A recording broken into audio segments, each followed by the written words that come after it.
Welcome to Rajasthan GK training. दोस्तों स्वागत है आप सभी पशु परिचर एनिमल अटेंडेंट भर्ती परीक्षा 2023-24 की तैयारी करने वाले सभी अभ्यर्थियों का राजस्थान जीके ट्रेनिंग के यूट्यूब चैनल पर स्वागत है। दोस्तों आज के इस वीडियो में मैं आपके लिए लेकर आया हूं पशु परिचर भर्ती से संबंधित टॉप 30 प्रश्न। जी हाँ दोस्तों, टॉप इंपोर्टेंट 30 प्रश्न दोस्तों। ठीक है, तो बस आपसे एक छोटी सी रिक्वेस्ट है, आप इस वीडियो को अंत तक जरूर देखना। आपके 30 इंपोर्टेंट प्रश्न यहाँ से क्लियर होने वाले हैं। ठीक है, अगर आपको किसी प्रश्न का जवाब आता है तो आप दे सकते हैं। ठीक है, चलिए तो पहला प्रश्न आपके लिए है कि निम्नलिखित में से कौन सा मत्स्य की राजधानी थी जिसका उल्लेख महाभारत में एक राज्य के रूप में किया गया जो जयपुर, अलवर, भरतपुर के कुछ हिस्सों तक फैला हुआ था। तो इसका जो राइट आंसर आ जाएगा, सबको पता है और सभी ने इसके बारे में बहुत सुन रखा है, और वो है बैराट सभ्यता, जिसको विराट नगर के नाम से वर्तमान में जानते हैं। ठीक है, चलिए दूसरा प्रश्न आपके लिए दोस्तों कि 1870 में खालिस्तान ने बूंदी में जयपुर और इंद्रगढ़ से एक पूरा पाषाण हाथ, जिसको हाथ कुल्हाड़ी, ठीक है, की खोज की किसने की थी 1870 में दोस्तों बूंदी में जयपुर और इंद्रगढ़ से एक पूरा पाषाण हाथ कुल्हाड़ी की खोज किसके द्वारा की गई थी? तो ये की गई थी दोस्तों C.A. हैकेट के द्वारा। जी हाँ, C.A. हैकेट के द्वारा की गई थी। किसके द्वारा?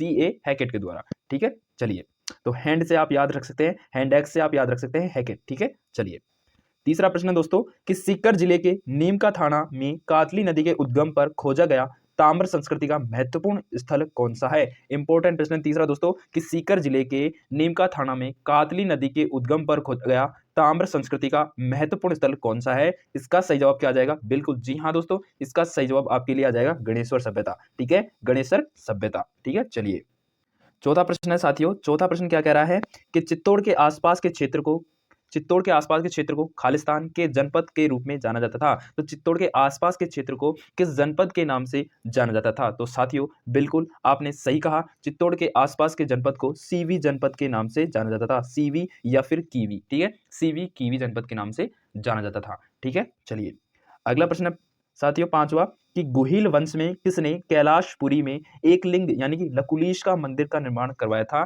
तो गुहिल वंश में किसके द्वारा कैलाशपुरी में एक लिंग जी का मंदिर का निर्माण करवाया गया था?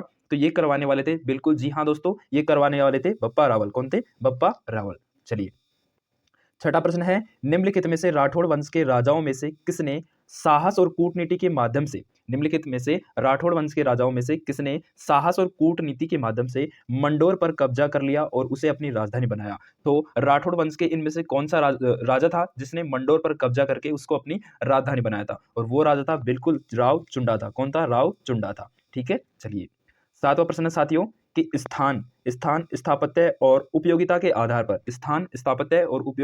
पर किस प्रकार के दुर्ग जल से घिरे हुए होते हैं? तो दोस्तों ऐसे दुर्गों को अपन किस नाम से जानते हैं? जो जल से घिरे हुए होते हैं, चारों तरफ जल हो और बीच में दुर्ग हो, तो उसको दोस्तों अपन ओदक दुर्ग के नाम से जानते हैं। ओदक। ठीक है, ओदुक नहीं, ओदक दुर्ग के नाम से। ठीक है, ओदक।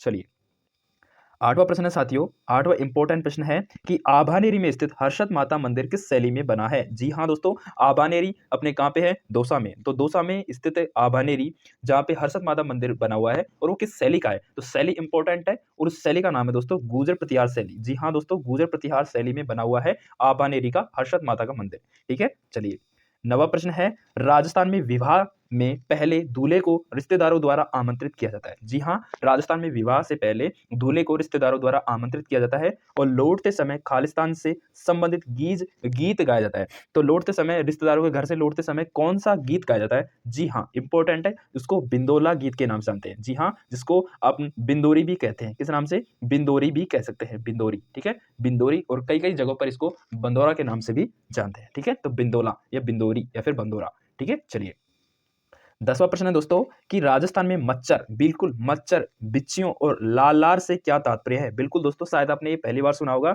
लेकिन मच्छर, बिच्छियों और लालार का तात्पर्य दोस्तों आपसे पूछ ले तो इसका जो अर्थ होता है वो लोकगीत से। जी हाँ दोस्तों, लोकगीत से संबंधित है मच्छर, बिच्छियों और लालार।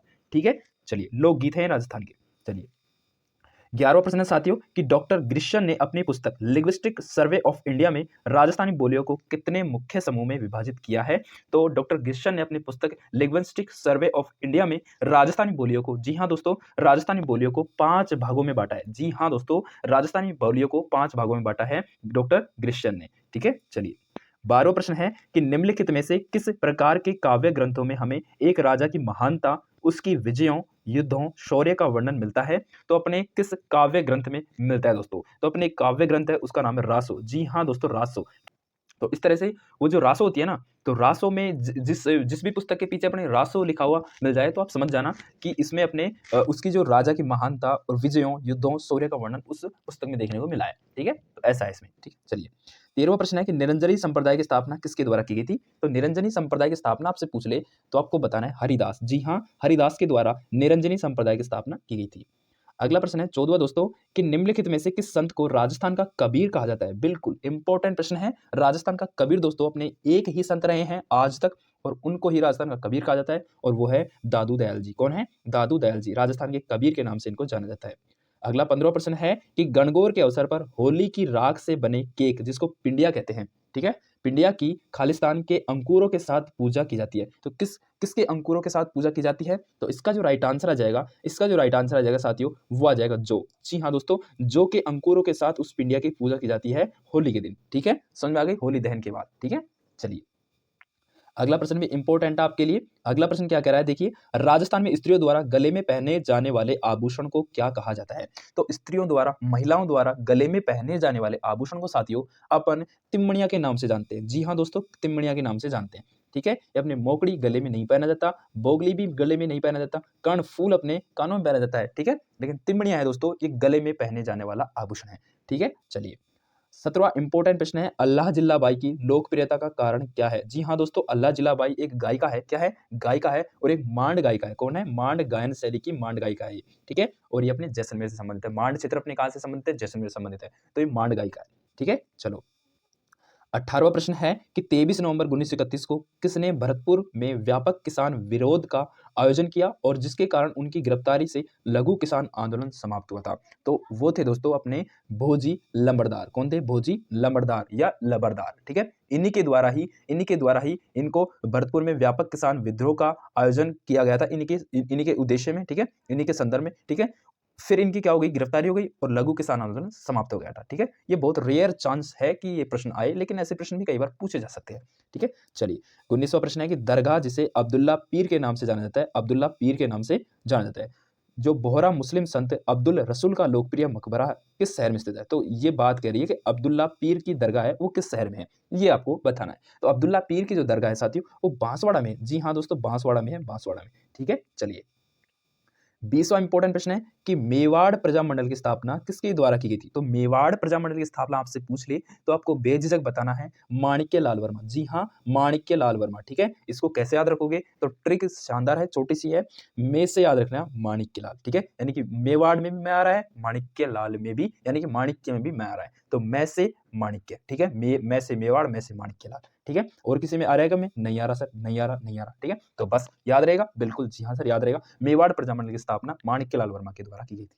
ठीक है, चलिए अगला प्रश्न है 21वां प्रश्न कि भू आकृति की दृष्टि से राजस्थान को कितने उप क्षेत्रों में बांटा जा सकता है? तो भू आकृति की दृष्टि से देखें तो राजस्थान को दोस्तों अपन 12 जी हाँ दोस्तों 12 उप क्षेत्रों में बांट सकते हैं भू आकृति की दृष्टि से।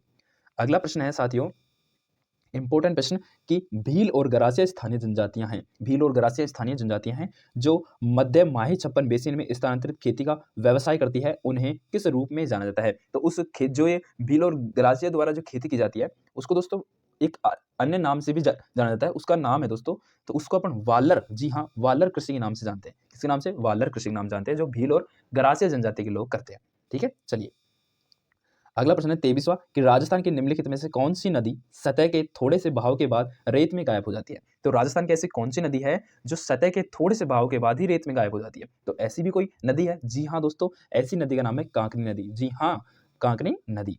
चलिए अगला प्रश्न है 24वां कि निम्नलिखित में से कौन सी नदी अरब सागर में गिरती है? तो अरब सागर में गिरने वाली नदी एक ही है, बनास नहीं है, माही है। कौन सी है? माही नदी। ठीक है, जो अपने अरब सागर में गिरती है। चलिए इंपॉर्टेंट प्रश्न तो अब आए हैं, थोड़े बहुत और हैं, देख लीजिए। अगला है पश्चिम की तुलना में पूर्वी राजस्थान में जलवायु चरम सीमा पर होती है, क्यों? यानी कि पश्चिम की तुलना में पूर्वी राजस्थान में जलवायु चरम सीमा उच्चतर होती है, निम्नतर होती है, समान होती है या अप्रत्याशित होती है? तो पश्चिमी राजस्थान की तुलना में जलवायु अपने पूर्वी राजस्थान में दोस्तों, पूर्वी राजस्थान में किस प्रकार की होती है? निम्नतर होती है। यानी कि पूर्वी राजस्थान, अगर पश्चिमी राजस्थान में तेज गर्मी है तो अपने पूर्वी राजस्थान में अपने कम गर्मी पड़ने के चांस है। ठीक है, पश्चिमी राजस्थान में तेज ठंड है तो पूर्वी राजस्थान में ठंड कम पड़ने के चांस है। ठीक है, और ये होता है अपने किसके कारण? रेगिस्तान के कारण। ठीक है, चलिए अगला प्रश्न है 26वां कि सर्दियों में भूमध्य सागर में चक्रवातों के कारण राजस्थान के उत्तर पश्चिमी भाग में वर्षा होती है, जिसे क्या कहा जाता है? बिल्कुल आप सबको पता है, मावट के नाम से जानते हैं। ठीक है, और ये सबसे ज्यादा जनवरी फरवरी के महीनों में होती है राजस्थान में। ठीक है, चलिए प्रश्न नंबर 27, निम्नलिखित में से किस उष्णकटिबंधीय कटीले जंगलों में स्थापित रेगिस्तान में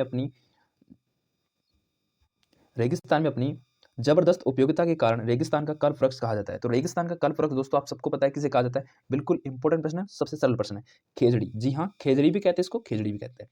चलिए अगला प्रश्न है, निम्न में से किस प्रकार के वन राजस्थान में बहुत बड़े क्षेत्र में पाए जाते हैं? तो सबसे ज्यादा तो वन आपसे पूछ रहे हैं ना, कौन से वन पाए जाते हैं? धोंक के वन, जिसको धोंकड़ा के नाम जानते हैं। ठीक है, गाँव में बहुत अच्छे पाए जाते हैं धोंकड़ा के वन। ठीक है, राजस्थान किसी भी गाँव में आप चले जाइए, धोंक के वृक्ष आपको जरूर देखने को मिल जाएंगे। ठीक है, और ज्यादातर पूर्वी राजस्थान में देखने को मिलते हैं।